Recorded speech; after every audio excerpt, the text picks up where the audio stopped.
Let's get some more analysis on this. Criss Howk is a former US and Afghanistan government advisor. He joins us now from North Carolina. Sir, it's a pleasure having you in the program. Thank you for your time.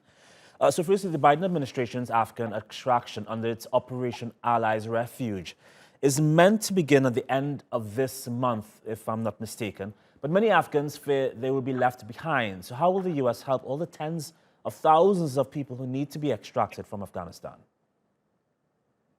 I'm not sure if they've put enough effort on the State Department side to get through the paperwork that is really clogs up the system, but it's good to see they've got this first batch coming in.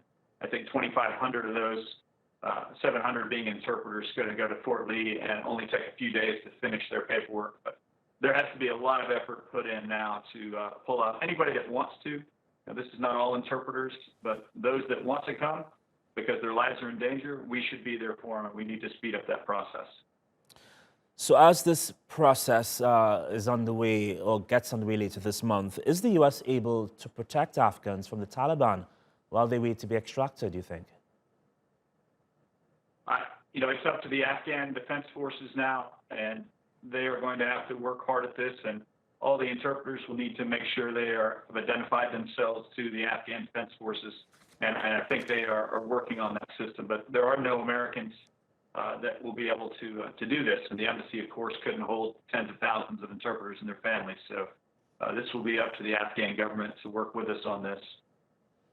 Can you just describe for us a bit in detail what the logistical issues or challenges are in bringing that many people across or finding refuge for that many people?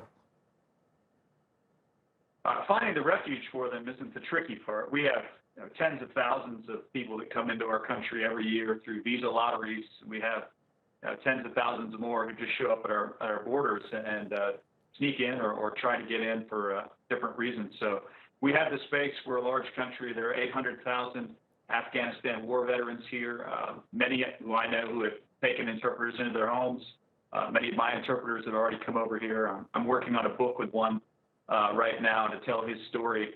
So we've got the space, we've got the people who are interested in helping. We just need to make sure the paperwork gets done and people are identified and they start the movement as quickly as possible. Can you just talk a bit about how valuable the people who are coming to the U.S. Were in the decades-long conflict that the U.S. had in Afghanistan?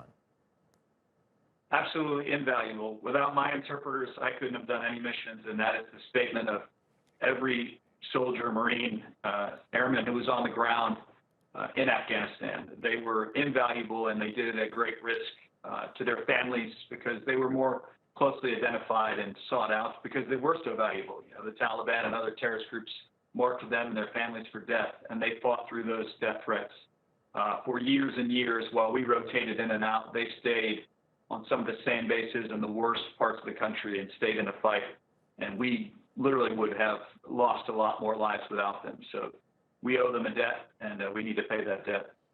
Mr. Criss Howk, once more appreciate your time. Thank you.